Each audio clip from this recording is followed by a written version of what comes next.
tinanong ka, ano ang diwa ng salaysay? So, tinatanong kung yung laman. Ano yung tinutukoy? Okay, diwa nito. Ito ang ginagawa tayo. Number? Diwa. Esensya o diwa nito. Essence. So, binagyan na lang yung esensya o diwa.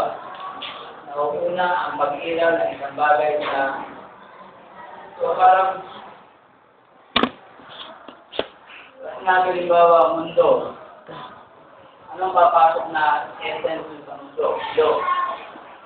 O kaya yung mga parts ng mga planeta. So from there, saka mag-explain ngayon kung ano ito. Parang gano'n, nalabas. Diwa, essence.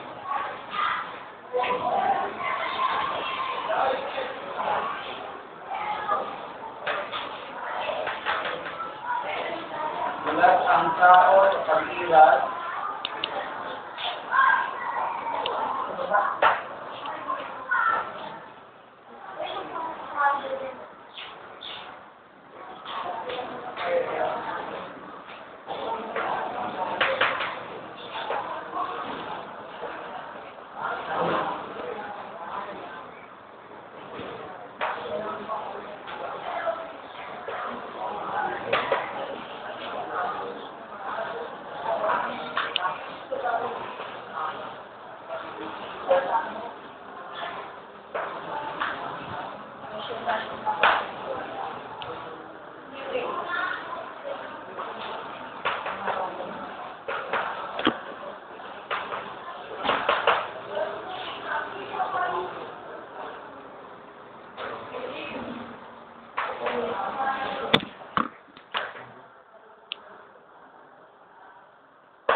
Nakita niyo ba? Sino nakakita na? Ako sa nakakita. Nakita niyo na?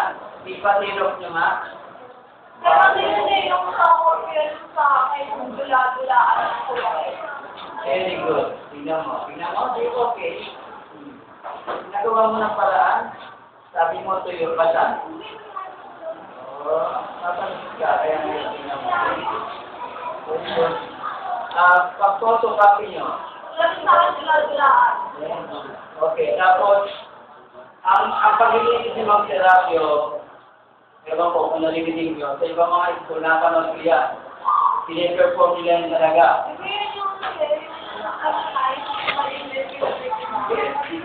Maganda palabas yan. Kung pwede, hindi pa ako sa isip ko, kung pwede nyo i-perform, kayo mag-perform. Pwede natin palabas yun. Kaya nababasahin